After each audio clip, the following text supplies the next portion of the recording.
હમણાં થોડા દિવસોમાં જે એસઓપીની ગાઈડલાઈન હોય એ મુજબ કદાચ સિટિંગ વ્યવસ્થાઓ બદલેલા છે. અત્યારે મેં ગણ્યું તો ટોટલ 8 જ ગર્લ્સ છે મેથ્સવાળી, એટલે મેથ્સનો હમણાં એક ક્લાસ અને બાયોલોજીના 2 એવું કરતું. 3 જ રાખવા છે, ઘટાડવા નથી, પણ ક્લાસને એવી રીતે ડિવાઈડ કરી તો લેક્ચર કન્ટિન્યુ અમારા ગોઠવાઈ શકે.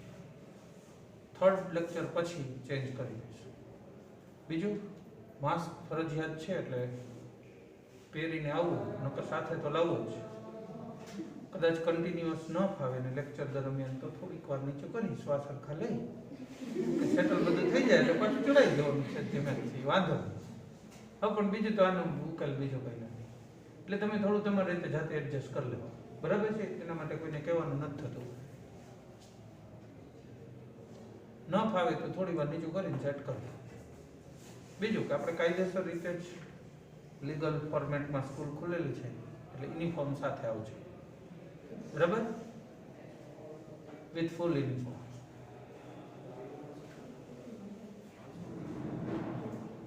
With full uniform.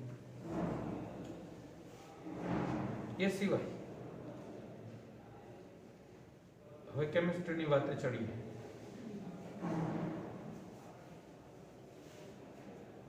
કેમિસ્ટ્રીમાં વિરેનભાઈ હવે નથી, માત્ર હું એક જ છું, બરાબર છે?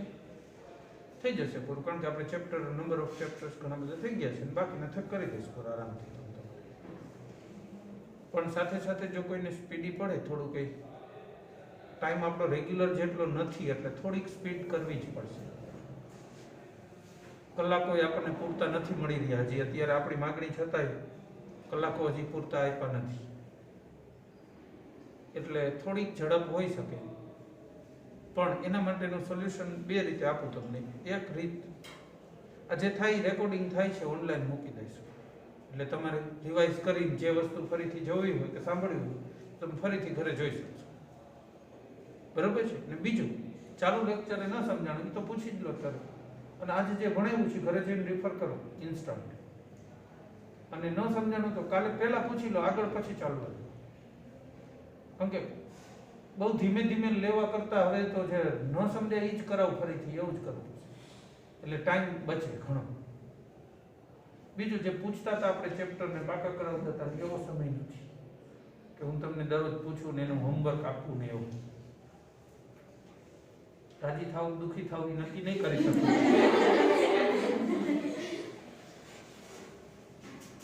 પણ એવું છે મિક્સ.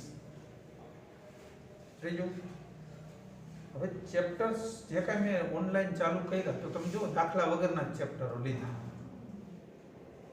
બરાબર? જેમાં દાખલાઓની મગજમારી ન હોય એટલે ઓનલાઈન રહેવા દો. જો કલાકો આપણને પૂરતા સ્કૂલમાં નહીં ફાળવવામાં આવે તો કંઈક તો ઓનલાઈન મૂકવું પડશે સાથે સાથે, તો એ કામ આવશે. પી બ્લોક ને ડીએફ બ્લોક ને એવા ચેપ્ટર્સ જેમાં હું ઓનલાઈન મૂકી દઉં તો, અથવા અહીંયા ભણાવું, જાજો ફરક ન પડે. જો પાકા ન કરાવું તો પછી જાજો ફરક નથી રહેતો.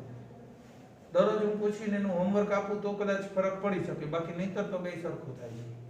તો એ ચેપ્ટર અત્યારે બાકી જ છોડીએ છીએ, જેમ હશે એમ લઈશું. અત્યારે હું એવા ચેપ્ટર્સ ચાલુ કરી દઉં કે જેમાં સામે ભણાવીશ તો ઘણો ફરક પડી શકશે, બરાબર છે? ચેપ્ટર નંબર 4, રાસાયણિક ગતિકી. પી બ્લોક એવું છે, કટકે ગમે અત્યારથી ભણાવો તો એમાં ફરક ન પડે. 14મો સમૂહ આજે ભણાવ્યો, 15મો 3 મહિના પછી તો ચાલુ. ટુકડા પડી શકે છે વચ્ચે ગમે ત્યાંથી, લિંક તૂટી જાય એવું નથી. જ્યારે આ તો બધા લિંક વાળા દાખલા વાળા ચેપ્ટરો છે, સામે કરશો તો ઝડપથી થશે ને ફાવી જશે વધારે. રાસાયણિક ગતિ આજે આપણે સ્ટાર્ટ કરીએ છીએ. ન સમજાણું એના માટે ઘરે એમ કીધું એમ જોઈ લેવાનું છે. બીજું, તમારા કોઈ ફ્રેન્ડ આવે, માની લો કે આજે નથી આવ્યા, ઉત્તરાયણ પછી આવે, પૂછતા હોય તમને, તો એને કહી દેવાનું કે આગલા લેક્ચરો આ મૂક્યા એટલા જોઈ. દરરોજ જે 2 દિવસ પછી કોઈ આવે, કોઈ 4 દિવસ પછી આવે, એના માટે દરરોજ તો પહેલેથી સ્ટાર્ટ નહીં થાય. તો એ લોકોને તમે એક ખબર હોય તો ધીમેથી કહી દો, એટલે એ એની રીતે કામે ચડતા થાય. જેટલા આવ્યા છો એ મોટા ભાગના સક્રિય છો, સારી વાત છે. પરીક્ષા આ વર્ષે જ આપવાની છે ને, આપજો. શું કામ કે ટોટલ સંખ્યામાંથી 35% સંખ્યા આવી છે ગવર્મેન્ટ સ્કૂલમાં ભણે છે અથવા તો એવી પ્રાઇવેટ સ્કૂલોમાં છે રિમોટ પ્લેસ વાળી કે જ્યાં ઓનલાઈન લેક્ચરોની બધી સુવિધાઓ પ્રોપર મળી નથી, એવા બાળકોમાંથી ઘણા બધા ડ્રોપ લઈ રહ્યા છે. ગવર્મેન્ટ વાળાઓને તો શું છે, ડીડીમાં ઓનલાઈન કીધું હતું, ડીડી ચેનલ. ઘરે કોઈ રેગ્યુલર ચેનલ જોઈ શકે એવું તો કોઈને લગભગ ને નહીં, એટલે એ લોકો ડ્રોપ લેવાનું વિચારે છે. ડ્રોપ લઈએ તો તમે જ્યારે પરીક્ષા આપીને કોલેજમાં ભરતી થવા જાઓ ત્યારે શું થાય, 65% બાળકો અને સીટો તો બધી ને, એટલે સારી કોલેજ મળે ને, એટલે કોલેજ મળે. પછી જે દિવસે ભણીને નીકળો, નોકરી માટે કોમ્પિટિશન થાય ત્યારે તમારો લોટ તો નાનો રહી જાય ને, એટલે કોમ્પિટિશન ઓછી રહે. પણ નેક્સ્ટ યર માટે વિચારો, જે આવતા વર્ષે પરીક્ષા આપશે, 35% એડ ઓન થશે, એટલે જે દિવસે કોલેજમાં એડમિશન લેવાનું હોય ત્યારે એડ ઓન નડશે, નોકરી મેળવવાની હશે ત્યારે નડશે. કોમ્પિટિશન કાયમી રહેશે, પ્રમોશનમાં કોમ્પિટિશન તો લાઈફ ટાઈમ. એટલે આપણે તો આ કોમ્પિટિશનનો બેનિફિટ લેવો, આપણને કઈ બાજુ જવાથી બેનિફિટ છે એટલું વિચારીને એ બાજુ જાઓ એમ કહેવા માંગુ છું. અને આપણો બેનિફિટ એમાં જ છે કે આ વર્ષે ક્લિયર કરો. 30% સિલેબસ કટિંગ આપ્યો છે બોર્ડ માટે, ધ્યાનમાં લેજો, બોર્ડ માટે. જી નીટમાં એવું કટિંગ આપ્યું નથી. જી નીટમાં ક્યાં જી ની ઓલે આવી ગયું, એમાં એવું નથી કીધું કે આટલો આટલો સિલેબસ કટ. એમને શું વધારી દીધું, જીમાં 5 ન્યુમેરિકલ પૂછતા હતા તો 10 પૂછશે, 10 માંથી 5 જ લખવાના એવું ટૂંકમાં. એટલે તમે 30% કાઢ્યું હોય તો તમને વાંધો ના આવે, ગણતરી આ તે કરવામાં કે 50%માં લખવાનું છે એટલે થઈ જાય ખરું. પણ એમને સિલેબસ કટ કરી નથી આપ્યું. બીજા વિષયોમાં કદાચ ફિઝિક્સમાં ને એમાં આપી દીધું હશે તો એમને ચાલતું હશે. આપણને કેમિસ્ટ્રીમાં એવું ક્રોસિંગ થાય છે કે વચ્ચે વચ્ચેથી અમુક કાઢીને આપે, નાઇટ્રોજનના ઓક્સાઇડ કે ન લે તો ચાલશે. પણ જીનીટનો જ્યારે પ્રશ્ન બનાવવો હોય કે અણુનો આણ્વીય આકાર, તો એ આણ્વીય આકારમાં નીચેનામાંથી કયો અણુ સમતલીય નથી, એમાં પાછું ઉદાહરણમાં આવી જાય. એટલે આપણે એવી રીતે કટિંગ નહીં કરી શકીએ બધા, અને હું કરતો પણ નથી. હવે તો તમને ખબર છે, ઓનલાઈનમાં મેં ક્યાંય બીજું વચ્ચેથી કંઈ કટિંગ કર્યું નથી. એમને જે કાઢ્યું હોય, આપણે તો બધા ચેપ્ટરને આખા જ ચેપ્ટર લીધા છે. પૂછું છું આખા, પૂછવાનું કારણ એ જીનીટ માટે, કારણ કે હવે તમારો ટાર્ગેટ ન હોય તો એ બનાવો, ચાન્સ વધુ છે કે તમે સારી પોસ્ટ ઉપર છો, કોલેજમાં સારી કોલેજ મળી શકે. જેમને મેડિકલનું સ્વપ્ન ન વિચાર્યું હોય એવા વિચારી શકે છે. હવે હા, અગાઉ ન વિચારી શકતા હોય કે આપણે મેડિકલમાં જઈ શકીએ, એટલે પછી આપણે એવું કહેતા થઈ ગયા કે ના, મને મેડિકલમાં રસ નથી, મારે એવું નથી. અંદરથી આપણને ખબર હોય કે આપણને મળે એમ નથી. તો હવે વળી થોડુંક અલગ વિચાર છે, મળે એમ છે. રેડી? ચેપ્ટર નંબર 4, રાસાયણિક ગતિ.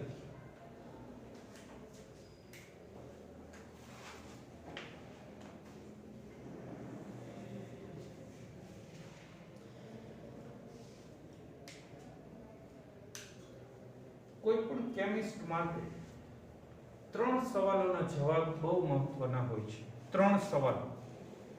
નંબર 1, પ્રક્રિયા થશે કે નહીં થાય. જ્યારે કોઈ 2 કે 3 પ્રક્રિયકને હું ભેગા કરું તો એમના વચ્ચે પ્રક્રિયા થશે કે નહીં થાય જાણવું મહત્વનું હોય. મને પહેલેથી ખબર પડી જાય આના વચ્ચે પ્રક્રિયા નથી થતી તો ખોટો ટાઈમ ન બગડે, અને થતી હોય તો 5 વખત ટ્રાયલથી ન થઈ તો 6મી વારે ટ્રાય કરવાની ખબર પડે. થાય છે તો ટ્રાય કરી શકાય. નંબર 2, કેટલી નિપજ મળશે. કારણ કે કોઈ પ્રક્રિયામાં 70% નિપજ મળતી હોય, કોઈમાં 80%. એવું નથી હોતું કે 2 પ્રક્રિયા ભેગા કરો એટલે 100% નિપજ જ બની જાય. પણ કેટલા ટકા નિપજ મળશે એ જાણવું જરૂરી હોય. કોઈને માની લો કે કાલે ઇન્ડસ્ટ્રી સ્ટાર્ટ કરવી છે તો પ્રક્રિયા જે હું મંગાવી રાખે છે એના વચ્ચે પ્રક્રિયા થશે કે નહીં જાણવું જ પડે. પછી કેટલા ટકા નિપજ મળશે એ જાણવું પડે, એના આધારે પડતર બેસે કેટલી ખબર પડે. અને ત્રીજું, વેગ. રાસાયણિક પ્રક્રિયાનો વેગ. પ્રક્રિયા કલાકમાં પૂરી થઈ જાય, પ્રક્રિયા 15 દિવસે પૂરી થાય તો પડતર એ પ્રમાણે ફરક પડી જાય ને કોસ્ટિંગ માટે. તો ઇન્ડસ્ટ્રી ઓપન કરવાની હોય તોય ભલે, અને કેમિસ્ટને પોતાની રીતે કામ કરવું હોય, લેબની અંદર રિસર્ચ કરવું હોય તો પણ એ બહુ જરૂરી છે કે આ ત્રણ બાબતની માહિતી એને મળે. રાસાયણિક પ્રક્રિયા થશે કે નહીં થાય, કયું શાસ્ત્ર આપણને જાણકારી આપશે? રાસાયણિક પ્રક્રિયા થશે કે નહીં થાય, કયા શાસ્ત્રથી કહી શકશે? કયો છે? એમાં નથી નામ. અને બીજું કે એ શાસ્ત્ર તમે ભણી ગયા છો એટલે પૂછું છું. બોલો, હવે વિડીયો નથી જોઈ રહ્યા? વિડીયોની ટેવ પડી ગઈ એટલે એ ખારું અમારે વડું ન પડે કેમ વાતો કરવું. વિડીયો જેવું થઈ ગયું, ચૂપચાપ સાંભળવાનું જોઈએ. બધા ખાલી યુનિફોર્મ કરીને આવજો કાલથી, કમ્પ્લીટ યુનિફોર્મમાં, એટલે સ્કૂલ ચાલુ થઈ ગયો ફૂલ ફ્લેજ એવું દેખાય, મગજમાં એવું થશે. સ્કૂટી ધીમે ચલાવે. ના, રોડ સારો થઈ ગયો પછી સ્પીડ આવી છે પાછી. કયા શાસ્ત્રથી નક્કી કરશો પ્રક્રિયા થશે કે નહીં થાય એવું? કોઈની જવાબ? ઉષ્માગતિશાસ્ત્ર. ડેલ્ટા જી ની કિંમત શોધો કોઈ પણ પ્રક્રિયા માટે. જો ડેલ્ટા જી ની કિંમત ઋણ મળે તો શું દર્શાવે? પ્રક્રિયા થશે, આપમેળે આગળ થાય ને. ડેલ્ટા જી ની કિંમત 0 હોય તો સંતુલનમાં છે, એકય દિશામાં આપમેળે નહીં થાય, આગળ જશે જ નહીં. અને ડેલ્ટા જી ધન થતો હોય કોઈ પ્રક્રિયા માટે તો પ્રક્રિયા નહીં થાય. ગ્રેફાઇટમાં કાર્બન હોય, હીરામાં કાર્બન જ છે. ગ્રેફાઇટ અને હીરાની સ્થિતિ ઊર્જાનો ટોટલ તફાવત 1.9 કિલો જૂલનો છે. ગ્રેફાઇટને એટલી ઊર્જા કોઈ પણ રીતે પ્રોવાઈડ કરો તો હીરો બની શકે કે કેમ? એના માટે ડેલ્ટા જી શોધવામાં આવે. આવા અખતરા કર્યા વૈજ્ઞાનિકોએ, મૂકી દીધા, થાકી ગયા ત્યારે. પછી ડેલ્ટા જી શોધ્યો તો ઋણ મળતો તો મતલબ પ્રક્રિયા થવી જ જોઈએ. ફરીથી નવેસરથી અખતરા ચાલુ કર્યા અને સફળતા મેળવી. આવું આપણે ભણી ગયા હતા ઉષ્માગતિશાસ્ત્રમાં. એટલે પ્રક્રિયા થશે કે નહીં થાય એનો ચોક્કસ જવાબ ઉષ્માગતિશાસ્ત્ર આપશે. HCl ને NaOH ભેગા કરો, પ્રક્રિયા થશે કે નહીં થાય, ઉષ્માગતિશાસ્ત્ર ઉપરથી હિસાબ લગાવી શકાય, ગણી શકાય ડેલ્ટા જી ઉપરથી. જો ડેલ્ટા જી ઋણ થાય તો કહેવાનું કે પ્રક્રિયા થશે. ડેલ્ટા જી ધન થતો હોય તો પ્રક્રિયા નહીં થાય. તમારે બીજા કોઈ ફેરફાર કરવા હોય, સાંદ્રતા, દબાણ, તાપમાન, તો એ કરી નાખો, પછી ડેલ્ટા જી ગણો. પણ જે કન્ડિશનમાં ડેલ્ટા જી ઋણ થશે એ જ કન્ડિશનમાં પ્રક્રિયા આગળ વધશે. નહીં તો નહીં, કન્ફર્મ. બરાબર? પછી બીજી વાત, બીજો સવાલ આપણો કયો હતો? વેગ. અને ત્રીજો કેટલી નિપજ. કેટલી નિપજ તમે ભણી ગયા છો. એ કયું શાસ્ત્ર આપણને માહિતી આપશે કેટલા ટકા નિપજ બનશે? કહી શકો? કોઈ શાસ્ત્ર એવું ભણી ગયા છો તમે એટલે પૂછું.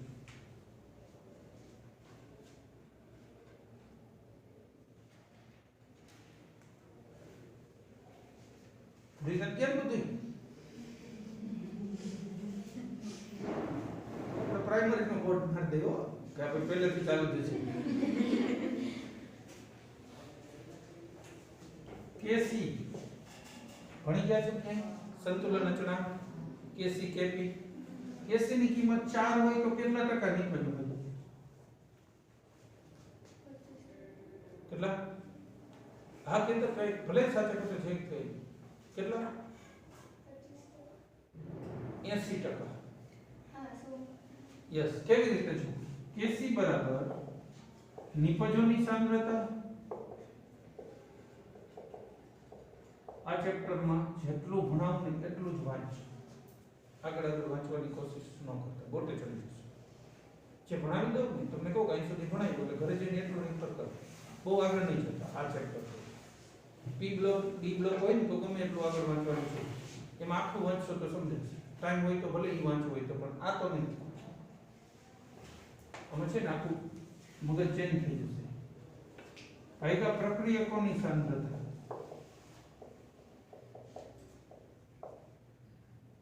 આની કિંમત કેટલી છે કેસીની? આ તો ખબર છે ને તમને સૂત્ર સંતુલનમાં આવતું. આની સાંદ્રતા 80% નિપજ બનતી હોય તો માની લો કે 100 અણુ તમે લીધા છે પ્રક્રિયકના, તો 80% નિપજ એટલે નિપજના કેટલા અણુ થાય? 80 ભાગ્યા પ્રક્રિયક કેટલો વધે? જો 80% નિપજ બની ગઈ હોય તો 20 ભાગો એટલે 4 આવે. જો તો રિવર્સ ગણી શકાય કે જ્યારે કેસી 4 હોય તો એનો અર્થ એમ કે નિપજ કેટલા ટકા હશે? 80%. તો કેસી ની કિંમત ઉપરથી કેટલા ટકા નિપજ મળશે ની તમે ગણી શકો એમ. એના માટે સંતુલન શાસ્ત્ર કામ લાગ્યું. રેડી? તો બે શાસ્ત્રોએ બે સવાલનો જવાબ આપ્યો. હવે ત્રીજું શાસ્ત્ર ચાલુ કરી છે જે ગતિશાસ્ત્ર છે, જે વેગની માહિતી આપશે. કારણ કે રાસાયણિક પ્રક્રિયા માટે વેગ એ મહત્વનો છે. આપણે બજારમાંથી દૂધ લઈ આવ્યા સોમવારે, પછી પડ્યું રાખો, બુધવારે ચા બનાવી તો બગડી જાય, ચા ફાટી જાય. શું કામ? દૂધ બગડી ગયું. પણ સોમવારે લઈ આવ્યા, આવી કલાક પછી ચા બનાવી તો વાંધો નથી. તો દૂધ બગડવાની જે પ્રક્રિયા હતી ને એનો વેગ મહત્વનો છે. કે 48 કલાકે કે 24 કલાકે દૂધ બગડી જાય છે. હા, આ વેગને કંટ્રોલ કરી શકાય. ફ્રીજમાં મૂકી દો તો 3 દિવસ સુધી એ વાંધો નથી. ફ્રીઝરમાં મૂકતો તો કદાચ અઠવાડિયા સુધી ચાલી જાય. એટલે પ્રક્રિયાનો વેગ છે ને એમાં વધઘટ કરી શકાય, માપી પણ શકાય, એની રજૂઆત પણ કરી શકાય, જે આપણે આ ચેપ્ટરમાં શીખવાનું છે. પ્રક્રિયાનો વેગ કઈ રીતે રજૂ કરવો, એને માપવો. પ્રક્રિયાના વેગમાં અણુઓના વિન્યાસનો ફાળો. ચોક્કસ ગોઠવણી હશે તો ચોક્કસ રીતે નિપજ ઝડપી બનશે. અણુઓનો વિન્યાસ અલગ હોય તો નિપજ ધીમી પડે. તો વિન્યાસનો એમાં ફાળો પોઝિટિવ છે કે નેગેટિવ. સાથે અમુક ચોક્કસ પ્રક્રિયાઓની ક્રિયાવિધિ નક્કી કરવામાં આ શાસ્ત્ર ઉપયોગી છે, તો એની ચર્ચા કરીશું. એટલે વેગની રજૂઆતથી ચાલુ કરીશું અને ક્રિયાવિધિ માં આ શાસ્ત્ર કેવી રીતે ઉપયોગી છે એ ભણી લઈએ એટલે ચેપ્ટર પૂરું. બરાબર? રાસાયણિક પ્રક્રિયાનો વેગ વધારવો હોય કે ઘટાડવો હોય તો કયા પરિબળથી શક્ય છે? સાંદ્રતા, દબાણ, તાપમાન, એમાં વધઘટ કરો એટલે વેગમાં વધઘટ થાય. હવે તમારી પાસે જો આ ત્રણેય શાસ્ત્રો હોય અને વેગની માહિતી તમને મળી જાય કે આ પ્રક્રિયાનો વેગ આટલી સ્પીડમાં થશે, બીજું આટલા ટકા નિપજ મળશે, ત્રીજું પ્રક્રિયા થશે કે નહીં થાય, આ બધી ખબર પડી જાય તમને, તો તમે આરામથી કોઈ પણ ઇન્ડસ્ટ્રીને ગાઈડ કરી શકો. પોતાની ઇન્ડસ્ટ્રી ખોલવી હોય તો આ ત્રણ વસ્તુ મહત્વની. કોઈ કેમિસ્ટને આગળ રિસર્ચ કરવું હોય તો આ વસ્તુઓ મહત્વની છે.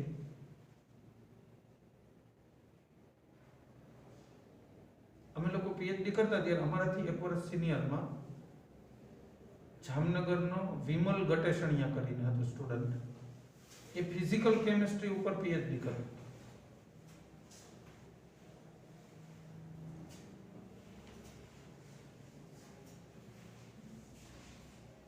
એમાં ફિઝિકલ કેમિસ્ટ્રીમાં આ ગતિશાસ્ત્ર એની પ્રક્રિયા એક લીધી, એનો અભ્યાસ કરીને એને આ શાસ્ત્ર મુજબ એને બધા સમીકરણો તારવવા હતા. એક વર્ષના અંતે ખબર પડી કે આપણે લીધી ને એ પ્રક્રિયા આમાં ઉપયોગી થાય એમ નથી. એક વર્ષના અંતે. એટલે કહેવાનો મતલબ એમ છે કે આ શાસ્ત્રના અભ્યાસ માટે કઈ પ્રક્રિયા અનુકૂળ છે એ પહેલા જાણી લેવું જોઈએ, પછી અભ્યાસ ચાલુ કરે. નહીતર અભ્યાસ ચાલુ થઈ જાય પણ વર્ષ પછી પાછું પહેલેથી થાય, એ અઘરું નહીં. રાસાયણિક પ્રક્રિયાના ગતિશાસ્ત્ર મુજબ 3 ભાગ પાડીશું. ગતિશાસ્ત્ર મુજબ 3 ભાગ. કાઇનેટિક્સ, કેમિકલ કાઇનેટિક્સ કહેવાય આને ઇંગ્લિશમાં. કાઇનેસિસ શબ્દ વર્ષોથી આ પ્રચલિત હતો. કાઇનેસિસ એટલે ગતિ, એના ઉપરથી ગતિશાસ્ત્ર કાઇનેટિક્સ નામ આપી દીધું.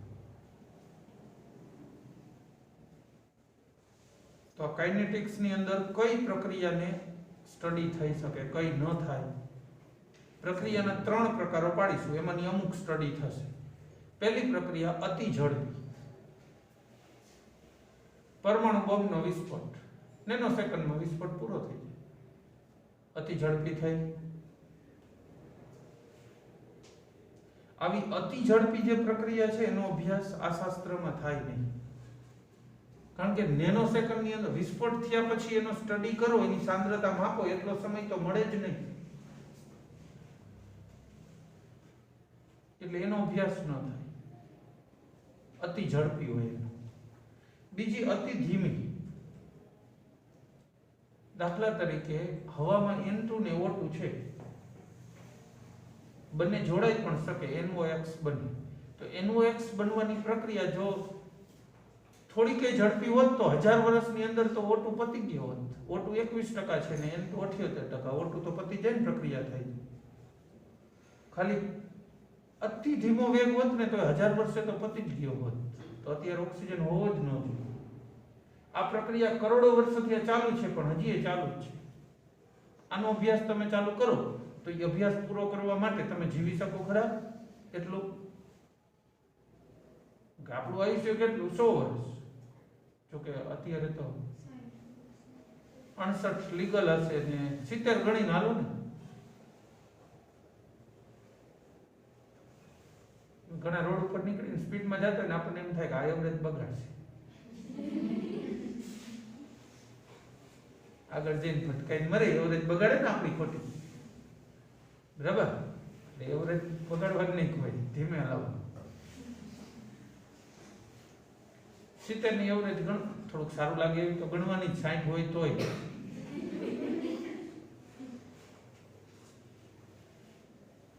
આપણે ખોરાક પાણી સારા લઈશું એટલે આપણે તો 70 થવાના જ, એમ માનીને ચાલો. બીજાને 60 થાય તો 10 નો બેનિફિટ તો હોય ને.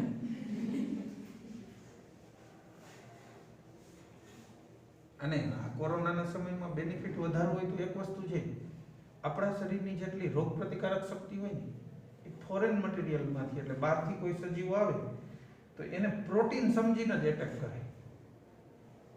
આઉટર લેયર પ્રોટીન ઉપર જ એટેક હોય આપણી રોગ પ્રતિકારક શક્તિ. જ્યારે વાયરસ હોય ને એનો આઉટર સરફેસ હોય ને ફેટ હોય, પ્રોટીન નો હોય, ચરબી. એટલે આપણું રોગ પ્રતિકારક તંત્ર એને સીધી અસર નથી કરતું, ટાઈમ લગાડે, સીધા ઓળખતું નથી. પણ હારે હારે જો આપણા શરીરમાં ઉર્જા બાળવાનું ચાલુ હોય, ફેટ બાળવાનું, તો પાછું છે પહેલેથી જમા ફેટ હોય ને એને નથી બાળતું, જે નવી આવે ને ફેટ એને પહેલા બાળે છે. એટલે તમને કદાચ એ વાયરસ લાગ્યો હોય છતાંય તમે કસરત વગેરે ચાલુ હોય તમારું, તો એની અસર નથી થતી, કારણ કે શરીર એને પહેલા બાળે છે. રોગ પ્રતિકારક તંત્ર જ નહીં પણ ઉર્જા મેળવવાનું તંત્ર જ એને બાળીને પૂરું કરી નાખે. કારણ એમ સમજે કે આ તો ફેટનો અણુ છે એટલે એમાંથી ઉર્જા મળશે, ખતમ કરી દે. અને પ્રેક્ટિકલી આના કારણે તમે જો જે મજૂર છે, આ ગટર ખોદતા હોય ને એવા મજૂરો છે, હાર્ડ વર્ક કરતા હોય છે, એને ક્યાં કોરોના થયો હોય? કોઈ નથી થતો. અમારી ફેક્ટરીમાં ત્યાં મજૂરો જે કામ કરે છે ને, હવે એક મજૂર હતો, એના મધરને કોરોના થયો, મોટી ઉંમરની વૃદ્ધ. બાઇકમાં બેહારી તો ગામમાં લઈ જાય. આપણે સોશિયલ ડિસ્ટન્સ રાખી ફરી, હાથ પકડીને ઉતારે છે, પગથિયા ચડાવે. એને નથી થયું, ચેપ નથી લાગતો. હાર્ડવર્કર છે ને, એટલે જે લોકો હાર્ડવર્કર છે ને એને ચેપ નથી લાગતો, ઘણો ઓછો લાગે છે. આખા લોકડાઉનમાં અમે અહીંયા સાથે જ બેસતા, મહેન્દ્ર સર ને બધા, એમને થયો તો અમે જે લોકો સખત વર્કિંગ વાળા હતા ને એમને નથી. 2-3 જગ્યાએ એવી રીતે સખત કોન્ટેક્ટમાં આવી ગયા જેને થયો ને એના, તોય બચી ગયા. કારણ કે નવરાશે બેઠા જ નહીં, દોડાદોડી ચાલુ જ રાખો. એટલે તમે 2 વાર પગથિયા વધુ ઉતરાઈ જાય તો સારું જ રહેશે. શાંતિથી બેસી ન રહેતા. રિસેસ પડે, રજા હોય, ઘરે હોય, થોડાક કામ કરવાનું. ખાલી બેઠા રહેશો ને તો એટલી ચરબી નહીં પડે. અને ચરબી નવી બાળે ક્યારે? આપણે પાછી બીજી ખોરાકમાં લઈ તો પછી નો વારો આવે ને. એટલે ચરબી વાળો ખોરાક ઓછો લેજો. કડવા લાડવા, નોલા ખાતા હોય બધા શિયાળો જોઈ, એવું ઓછું ખાવું. ઘીનું પ્રમાણ, ઘી તેલ ઘટાડવું અને વર્કિંગ રાખવું. એટલે કંઈ આપણને બહુ સેફ છે એમાંનું. અત્યાર સુધી બચી ગયા એમ નહીં, કાંઈ બી બચી જાય એમ. આજ સુધી શું, અમને તો કંઈ વાંધો જ નથી, એમ ચાલે. બાળકોમાં એક બેનિફિટ હોય કે એને ચરબી ઝડપથી બાળે. તમારું બોડી ઝડપથી ચરબી બાળી શકે. તમે જો બાળક કોઈ જાડું હોય અસર તંદુરસ્ત રૂષ્ટ એકાદ વર્ષમાં જે ત્યાં પાત્રો છે કે વૈદ્ય ચડ્યો ને એટલે ખરેખર એનું શરીર ઝડપથી ચરબી બાળે. તમે જાડા હોય ને પાતળા થવું હોય ને તો તમારા માટે પ્રમાણમાં ઓછા પ્રયત્નમાં તમે એવું કરી શકો, વેઇટ લોસ કરી શકો. એ વસ્તુ મોટી ઉંમરની વ્યક્તિ લ્યો એને વજન ઘટાડવું હોય છે ને તો બહુ હેવી ડાયટિંગ ને બધું પ્લાન ને ફોલો કરે ને ત્યારે માંડ ઘટે. ખબર છે? એટલે બર્નિંગ તમારામાં ફાસ્ટ છે એટલે જ વાયરસનું બહુ મેળ નથી પડતો બાળકોમાં. બર્નિંગ ઝડપી છે ને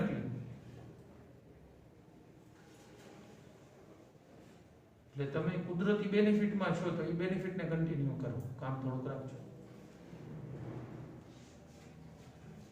ગતિશાસ્ત્ર ભણો તો ગતિ ચાલુ રાખો. આપણી વાતને આગળ વધારી આવી. પ્રક્રિયાનો પહેલો પ્રકાર કેવો કીધો? અતિ ઝડપી. બીજો પ્રમાણમાં મધ્યમ સ્તરની ઝડપી પ્રક્રિયા, જેમ કે ગ્લુકોઝ નું ઓક્સિડેશન શરીરમાં થાય ને, ઉર્જા મળે ને એમાં. ખાંડનું વ્યુત્ક્રમણ, ઇન્વર્ઝન ઓફ સુગર આપણે ભણી ગયા છીએ બાયોમોલેક્યુલ, જૈવિક અણુ. તો આ બધી પ્રક્રિયાઓ કેવી છે? પ્રમાણમાં ધીમી થાય, પણ 10 મિનિટે, અડધી કલાકે, કલાકમાં થઈ જાય. ઇન્સ્ટન્ટ થઈ જાય એવું નહીં, બહુ ઝડપી નહીં. પછી ત્રીજો પ્રકાર અતિ ધીમી, જે હજારો વર્ષે થાય છે, અથવા તો બહુ ધીમી થાય, એનો સ્ટડી કરવો એ અઘરો. તો આખા ચેપ્ટરમાં તમારે જો સ્ટડી કરવા માટે પ્રક્રિયા લેવાની હોય જેમાંથી સમીકરણ તારવવાના, તો એ કેવી પ્રક્રિયા લેવાય? મધ્યમ સ્તરવાળી. એટલે જેટલા ઉદાહરણ એને આપ્યા છે ને એ જ પ્રકારે ગણીને આપ્યા. જ્યાં કંઈક નવું તારવવાનું આવે ને ત્યાં મીડિયમ સ્તરની સ્પીડવાળી પ્રક્રિયા આપી. પછી એ એપ્લાય કરી શકાય પાછું, ઝડપી પ્રક્રિયાને નથી ધીમી. એટલે પછી એપ્લાય માટે કોઈ પણ લઈ શકાય. તારવણી હંમેશા મીડિયમ સ્પીડી પ્રક્રિયાથી થાય.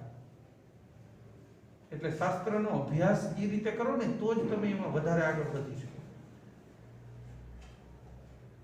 આ થઈ જનરલ ઇન્ટ્રોડક્શન ચેપ્ટરની, જે ડાયરેક્ટ ક્યાંય પૂછાવાની નથી. ડોન્ટ વરી, એના માટે ટાઈમ ન આપો તો ચાલશે. હવે વેગની રજૂઆત. ચાલો,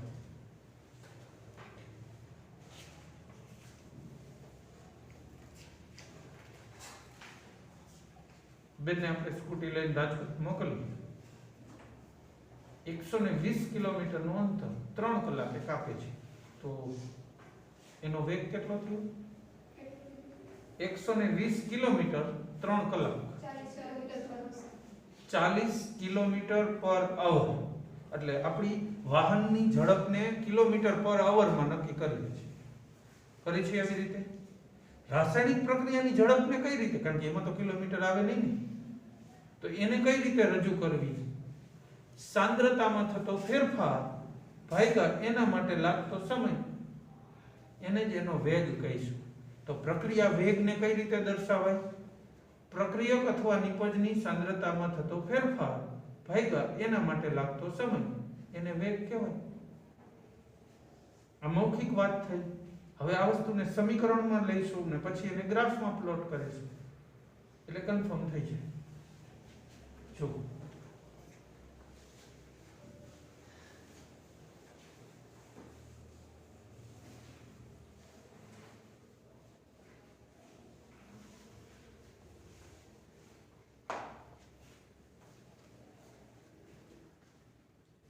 શું છે, આ કોરોનાનો સમય ઓછો છે ને એટલે જ મેં બીજા ટીચરની ઉતાવળ ના કરી.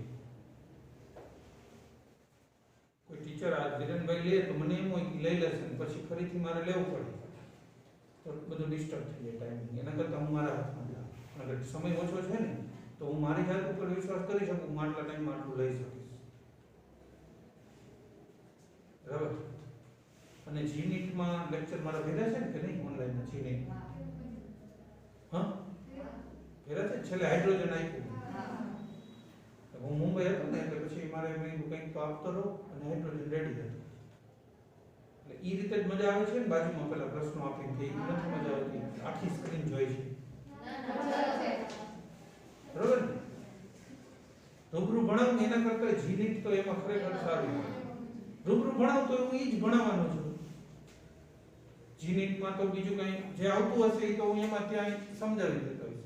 અને બાજુમાં પ્રશ્નો આવે એટલે તમારે કદાચ ભેગું મટીરીયલ ના હોય ઇન કેસ જોતા હોય ત્યારે તો એકવાર ચાલી જાય એમ વિચારીને મેં એવું ચાલુ કર્યું. એટલે કદાચ ઇન કેસ એવું કંઈ ઘટી ગયું તો એકાદ બે ચેપ્ટર એ રીતે આપી દઈશ, પણ હું પૂરું કરી દઉં તો તમને થોડું બેનિફિટ રહેશે. બરાબર છે? એટલે મારી ગણતરી એવી જ છે કે 100% તમારું કવર આખું જ કરી. રાસાયણિક પ્રક્રિયાના વેગને રજૂ કરી. આ એક પ્રક્રિયા છે. ચલો, R માંથી P પ્રોડક્ટ બને છે. R એટલે રિએક્ટન્ટ પ્રક્રિયા અને P એટલે પ્રોડક્ટ. કોઈ પ્રક્રિયા ચાલુ છે, આપણે એનો વેગ માપવો છે એટલે આપણે શું કરશું? સમય નોંધી લઈએ કે ભાઈ t1 સમય છે. આ પેલો નોંધો એ સમય શું છે? t1. ત્યારે પ્રક્રિયકની સાંદ્રતાને r1 કહી દો. બારે 1 લખો અથવા અંદર લખો, કોઈ ફરક નથી પડતો, ચાલશે. એક જ અક્ષર છે ને, અંદર કે બાર મલ્ટીપ્લાય કરો તો કોઈ ફેર ન પડે ને. મલ્ટીપ્લિકેશન છે નહીં, r1 ખાલી રિપ્રેઝન્ટેશન છે. અને જો પ્રોડક્ટ નિપજની સાંદ્રતા માપી હોય તો એને શું કહી દે? p1 કહી શકાય. અડધી કલાક કલાક જે તમને અનુકૂળ હોય એટલા સમય પછી ફરીથી સાંદ્રતાઓ માપો. t2 સમય. t2 એટલે કયો સમય? બીજી વાર માપો છો ત્યારે. 10 મિનિટ પછી માપો તોય વાંધો નથી, કલાક પછી માપો તો ચાલુ હોવી જોઈએ પ્રક્રિયા. બંધ થઈ ગઈ હોય તો પછી માપવાનો કઈ અર્થ નહીં. t2 r2 અને p2 કહી શકો. આટલું સમજાઈ જાય માપન. હવે પ્રક્રિયા વેગ બરાબર r. r એટલે રેટ ઓફ રિએક્શન, એનો r લખું છું, વેલોસિટી v નથી લખતા. r equal to r2 minus r1 કહી શકો અપોન t2 માઈનસ t1 એના માટે લાગતો સમય. હમણાં તો કીધું કે વેગને કઈ રીતે દર્શાવે? સાંદ્રતામાં થતો ફેરફાર. ફેરફાર કેવી રીતે મળે? એક સાંદ્રતામાંથી બીજી બાદ કરો, ભાગ્યા એના માટે લાગતો સમય t2 સમય માઈનસ t1 કહી શકો. પણ અહીંયા એક પ્રોબ્લેમ શું છે? r2 ની કિંમત હંમેશા કેવી હશે? નાની હશે. રિએક્ટન્ટ છે ને પ્રક્રિયક, તમે 2 મોલ લીધો હોય પ્રક્રિયા ચાલુ હોય તો ઘટે નહીં, તો પ્રક્રિયક ઘટે એટલે r2 ની કિંમત કેવી થાય? નાની. જ્યારે વેગ તો માઈનસમાં હોય નહીં.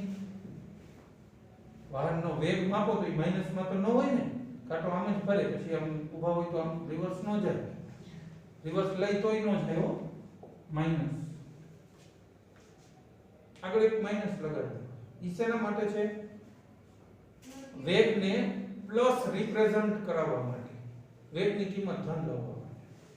ઓકે, આ જ વસ્તુ તમે પ્રોડક્ટ માટે કહી શકો. શું કહીશું તો? p2 minus p1 upon p2 minus p. અહીંયા પ્લસ, જેને કઈ ધન કહેવાની જરૂર નથી. શું કામ?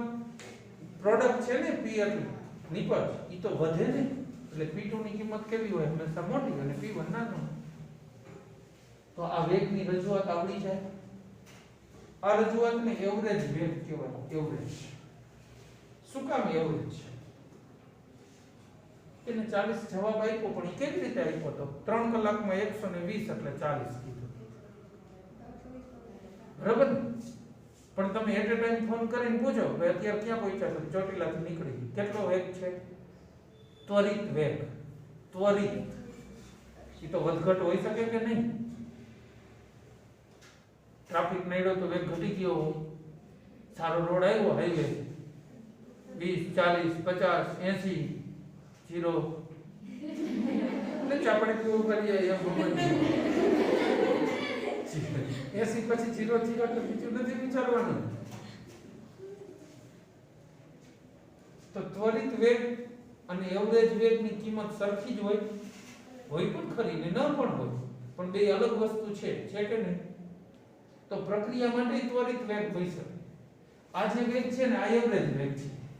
એવી રીતે ત્વરિત વેગ છે ને એને આવી રીતે દર્શાવશું. જો r ઇન્સ્ટન્ટ, ઇન્સ્ટન્ટ એટલે ત્વરિત, ઇઝ ઇક્વલ ટુ, આને આપણે છે ને આમી દર્શાવી શકાય ને, minus delta r upon delta t, અથવા પ્લસ ડેલ્ટા પી અપોન ડેલ્ટા ટી આટલું કહી શકો કે નહીં? ત્વરિતમાં એટલો જ ફેરફાર છે minus dr by dt plus dp upon dt. આ d ને ડેલ્ટા માં આપણે શું ફરક સમજીએ છીએ? આ મોટો ફેરફાર હોય અને આ ખૂબ નાનો ફેરફાર છે, એને દર્શાવવા માટે d દર્શાવો છે. ગાળો નાનો લીધો હોય તો ત્વરિત વેગ કહેવાય અને ગાળો માપવામાં વચ્ચે 10 મિનિટનું ડિસ્ટન્સ લીધું હોય તો એવરેજ વેગ મળે. પણ બે કેવા થાય? આમ તો સરખા જ થાય, જાજો ફરક નથી. કિંમતની દ્રષ્ટિએ સરખી હોય પણ ખરી ને ન પણ. સમીકરણની દ્રષ્ટિએ જાજો ફરક નથી. બીજું આનો એકમ, વેગનો એકમ કેવો છે? હાલો કોઈ પ્રક્રિયાના વેગને તમે આ રીતે રજૂ કરી શકો આ અથવા, પણ મોટા ભાગે કંઈ કીધું ન હોય, સ્પષ્ટતા ન કરી હોય તો આપણે કયો સમજવાનો? એવરેજ. તમે જો ગમે કોક આવે તો આપણે એને પૂછી કેટલી સ્પીડ આવ્યો તો આપણે એવરેજ જ વિચાર કરીશું. જોઈશું ઇન્સ્ટન્ટ નહીં. કંઈ પૂછ્યું નથી, મેં એમને પૂછ્યું નતું એવરેજ કેટલી ઝડપ કેટલી એમ પૂછ્યું તો એને એવરેજ જ કીધી. કોઈ પૂછે તો આપણે જવાબ તો એવી જ રીતે આપી છે. એટલે દાખલાઓમાં કેમાં પૂછ્યું હોય એનો વેગ શું થતો આપણે આ શોધવાનો છે. આનું આ તો સ્પેસિફિક કીધું હોય તો જ થાય. એક દાખલામાં આવું પૂછ્યું જ નથી. બીજી બાબત સ્વાધ્યાય અને ઉદાહરણ, એના ઉપર ખાસ ભાર દેજો બોર્ડમાં જાજા માર્ક લેવા માટે. આ વર્ષે એમાંથી વધુ પૂછાવાના ચાન્સ ખરા. આપણે જેટલા ચેપ્ટર ચાલ્યા છે એના સ્વાધ્યાય મેં કરાવી દીધા છે. બીજા પાછળ પેલા ચેપ્ટર પૂરું કરી પછી બધું લઈ લીધું હોય છે, ઉદાહરણ ને સ્વાધ્યાય બધું જ. એટલે એ ભાર દેજો ખરા. એ લેવાનું મેં ચાલુ એટલે જ કહી દીધું. પછી પેલા નોટ લીધું, ચેપ્ટર જ લીધા હતા શરૂઆત, પછી મેં એમાં એડ કરી દીધું. ખબર છે ને? જેને ન ખબર હોય તો હજી એકવાર રિવાઇન્ડ કરજો. બધા ચેપ્ટરો તમામ સ્વાધ્યાયના પ્રશ્નો સોલ્વ કરાવ્યા છે. તમામ જેટલા લેક્ચર સ્વાધ્યાયમાં થયા ને એનાથી પોણા ભાગના લેક્ચર ઓલા ચેપ્ટર ભણવામાં થયા ને એના પોણા ભાગના લેક્ચરો સ્વાધ્યાયમાં થયા હશે.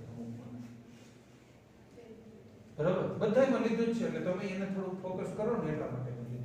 હવે રૂબરૂ મળ્યા એટલે બધી વાતચીત સીધી થઈ જાય.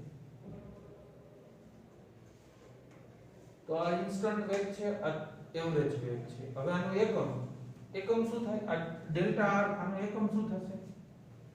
મોટા કૌંસમાં લખી તો એનો મતલબ શું હોય? સાંદ્રતા. યસ, આર ની સાંદ્રતા. તમે કહી શકો ને સાંદ્રતા ભાગ્યા સમય, કે ન કહી શકાય એકમ. સાંદ્રતામાં થતો ફેરફાર એટલે મૂળ તો એ સાંદ્રતામાં જ કિંમત આવે ને જે આવે ભાગ્યા સમય. સાંદ્રતા મોલારિટીમાં દર્શાવી હોય તો મોલ પ્રતિ લિટર અને સમય સેકન્ડમાં હોય તો મોલ પ્રતિ લિટર સેકન્ડ કહી શકો. ઇકોનો એકમ થયો મોલ પ્રતિ લિટર સેકન્ડ વેગનો. પછી આ બે વેગ માટે અલગ અલગ એકમ ન હોય. એકમ તો સરખા જ લાગે ને. મેં કીધું સમીકરણ વાઇઝ બે એક જ છે. સમીકરણ વાઇઝ જાજો ફરક નથી. એટલે એની એકમમાં કોઈ ફરક ન પડે. આનો એકમ હોય કે આનો એકમ સરખો જ થાય. જવાબ માઈનસમાં ન આવવો જોઈએ અને એકમ આવો રહેવો જોઈએ. એટલું કન્ફર્મ. રજૂઆત આ સમીકરણથી રજૂઆત કરી. આ વસ્તુને હવે ગ્રાફથી રજૂ કરી. એમાં રજૂ થાય. આ વસ્તુને ગ્રાફથી કઈ રીતે રજૂ થશે એ જોઈએ. વેગને જ આજે માત્ર વેગનું નિર્ધારણ કેમ કરવું, લખવું કેમ, રજૂઆત કેમ કરવી એ જ શીખવાડું છું. હવે ગ્રાફમાં આગળ વધીએ.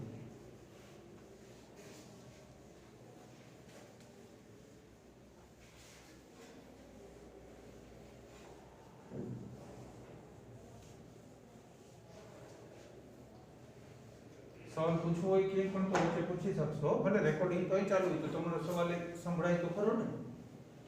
તમે દેખાવ નહીં તોય.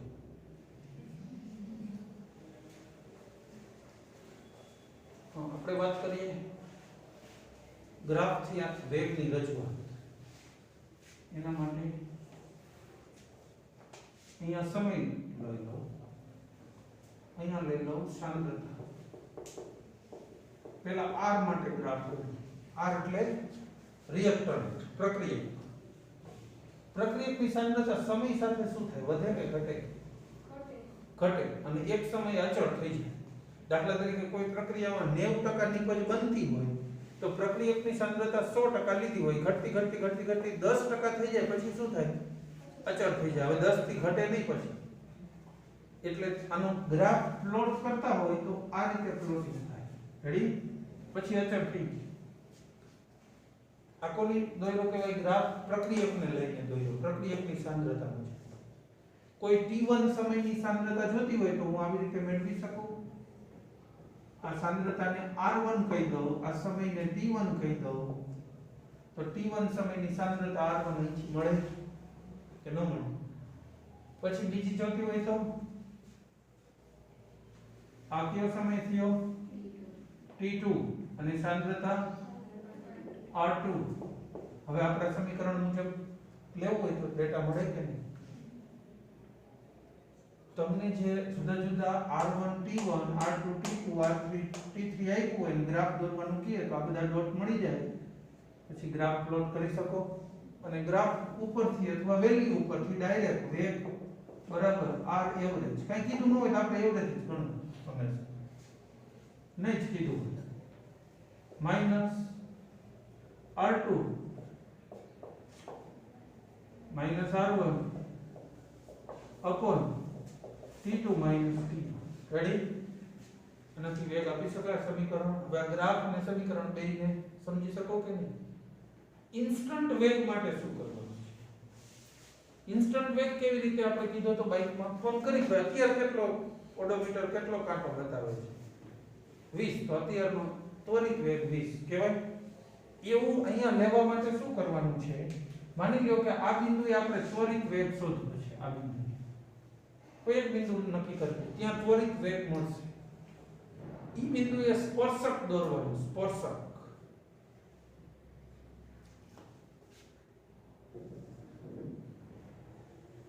રેડી? આ સ્પર્શક છે ને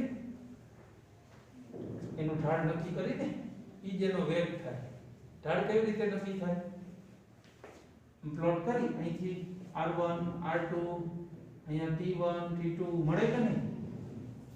તો હવે હું એના માટે r ઇન્સ્ટન્ટ કેવી રીતે લખી શકું? માઈનસ dr અપોન dt કહી શકું આટલું કે નહીં? આ જે પણ વેગ દર્શાવે એ ક્યાંનો દર્શાવે? આખી લાઈનનો વેગ નહીં, આ જે તે બિંદુએ વેગ દર્શાવે. સમજમાં આવશે? ગ્રાફથી ઇન્સ્ટન્ટ વેગ આ રીતે લખી શકાય. ગ્રાફથી કોઈ બિંદુએ ત્વરિત વેગ નક્કી કરવો હોય તો આ રીતે નક્કી કરવું. અને ત્વરિત ન હોય ને એવરેજ હોય તો સાવ સહેલું, કોઈ પણ બે જુદા જુદા પોઈન્ટ ઉપર લઈ લો. હવે આ જ વસ્તુ પ્રોડક્ટ માટે કરતા આવડે. આ તો પ્રક્રિયક માટે લીધું હતું ને, નિપજ માટે. નિપજ માટે કેવી રીતે થશે? ઓલમોસ્ટ બધું આવું જ રહેશે. અહીંયા સમય, અહીંયા સાંદ્રતા, પણ કોની સાંદ્રતા લઈશું? પ્રોડક્ટની. પ્રોડક્ટની સાંદ્રતા પ્રક્રિયા ચાલુ થઈ ત્યારે કેટલી હોય? 0. અને પ્રક્રિયા દરમિયાન વધે. પ્રક્રિયાના અંતે અચળ થઈ જાય. બસ ઈ ત્રણ વસ્તુ ખબર હોય ને તો પ્લોટિંગ માં વાંધો ના આવે. ઈ સમજાય પહેલા તો કે પ્લોટિંગ આવી રીતે શું કામ થયું. હવે એના માટે r એવરેજ જોતું હોય તો r એવરેજ યસ, એટલે કોઈ એક સમય જે t1 હોય ત્યારે શું નક્કી કર લો? p1. પછી t2 સમયે t2 એ p2. બરાબર ને? p2 ની કિંમત હંમેશા કેવી આવશે? p1 કરતા મોટી જ આવશે. એટલે ઋણ લગાવવું પડશે નહીં. તો અહીંયા શું થઈ જશે? Plus p2 minus p1 upon t2 minus t1 આવડી જાય ખરું? અને delta p upon delta t કહી શકો?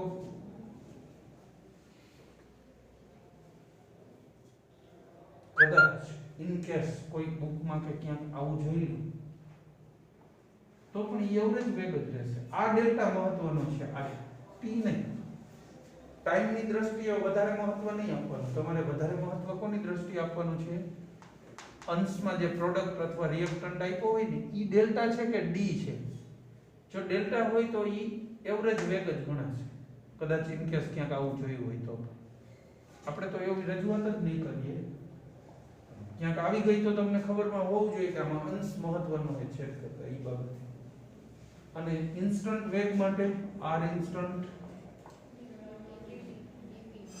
dp upon dt કહી શકો. ટાઈમ થઈ ગયો 9 વાગે 10 વાગી ગયો. વાંધો નહીં 2-5 મિનિટ લાગે. હાલો રેડી. ઇન્સ્ટન્ટ વેગ એના માટે શું કરવાનું? કોઈ બિંદુએ સ્પર્શક દોરવાનો ને, બરાબર છે? સ્પર્શક દોરીને પછી એનો ઢાળ શોધી કેવી રીતે, એટલું તો ગાણિતિક આવડતું હોય ને. આની છે હજી એક ત્રીજી બાબત આમાં છે, કેવી છે એ કહી દઉં. ઈ જ મેં કીધું થોડીક વાર આ વસ્તુ કોઈ પ્રક્રિયાને એપ્લાય કરી તો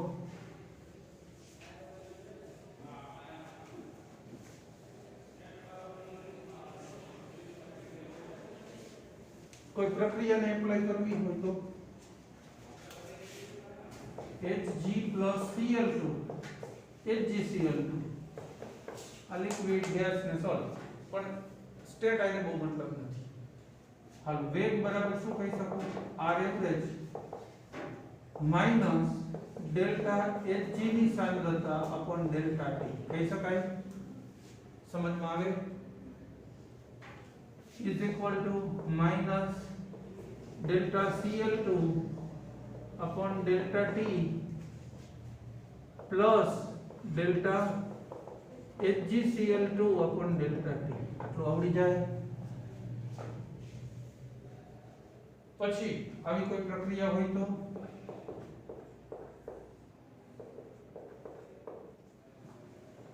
હોઈ શકે ને પ્રક્રિયા. તો આવે ઠંડુ પાડતા વેગ બરાબર r એવરેજ બરાબર minus delta NO2 upon delta T. હવે આ તત્વયુગ્મિતીય ગુણાંક આવ્યો તો શું કરવાનું? સંતુલન શાસ્ત્રમાં જે કરતા હતા ઈ જ અહીંયા કોપી મારવી એવું નથી. શાસ્ત્ર બદલું ને અહીંયા 1/2 મુકાશે, 1/છેદમાં મૂક દેવાનો. અહીંયા જે ડિજિટ હોય ને વર્ગ નહીં થાય. સંતુલન શાસ્ત્રમાં હતું. એટલે જે તત્વયુગ્મિતીય ગુણાંક હોય એની રજૂઆત અહીંયા થશે. એમ વેગ દર્શાવતી વખતે આમાં નથી તો કોઈ પ્રોબ્લેમ નથી. 1 જ હોય ત્યારે તો કોઈ પ્રોબ્લેમ નથી. Delta N2O4 upon delta T. Okay. એક હજી પ્રક્રિયા આપી દો. Br માઈનસ વત્તા BrO3 માઈનસ વત્તા H પ્લસ gives 3Br2 વત્તા H2. રેડી? આનો વેગ દર્શાવવો હોય તો વેગ બરાબર માઈનસ 1/5 પછી delta Br upon delta T. Ready? dt લખ્યું હોય ચાલશે, પણ ઉપર તો ડેલ્ટા હોવું જોઈએ. Minus delta BrO3 upon delta T minus 1/6 પછી delta H plus upon delta T plus 1/3 delta Br2 upon delta T plus 1/3 delta H2O upon delta T. પણ પાણીને લઈને વેગ દર્શાવાય નહીં. શું કામ? હવામાં ભેજ હોય, પ્રક્રિયા દરમિયાન ઠંડુ પડતું હોય તો પાણીનું પ્રમાણ વધી જાય, ગરમ થયું વરાળ રૂપે ઘટ્યું હોય, દ્રાવક તરીકે પાણી વાપરું હોઈ શકે. આવા બધા કારણોસર પાણીથી વેગની રજૂઆત કરાતી નથી. રેડી? તો કોઈ મોડું પહોંચે એટલે આપણે પૂછીએ કેટલી સ્પીડે ગાડી હાલતી. આપણે ઘરે કોઈ મહેમાન આવી બહારથી આવતા હોય તો ગાડી ધીમી હલાવી લાગે, મોડો પડ્યા, પૂછી આપણે વેગ. કોક એમ કે ભાઈ પ્લેનમાં આવ્યો મુંબઈ થી, આપણે પૂછી કેમ ધીમું હાલતું હતું, બધા પૂછી જ નહીં વેગ વિશે. એમ કે પ્લેનમાં આવ્યો એટલે વેગ વિશે પૂછતા જ નથી. જોઈજો બરાબર એવું છે. પાણીને લઈને વેગ વિશે રજૂઆત જ નથી થતી. ન જ કરી શકાય એવું નથી, પણ થતી નથી પ્રેક્ટિકલ. એટલે પાણીને લઈને આપણે રજૂઆત કરીશું.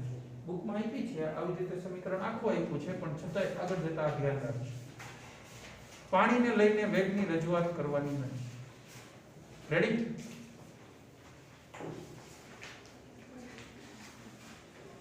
હવે એક છેલ્લી વાત,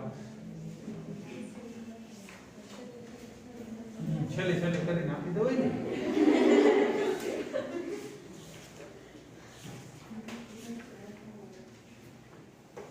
કોઈ એક પ્રક્રિયા છે, R માંથી P બની છે. તમને હું આવો ડેટા આપી દઉં, સમય સેકન્ડ કે કલાક,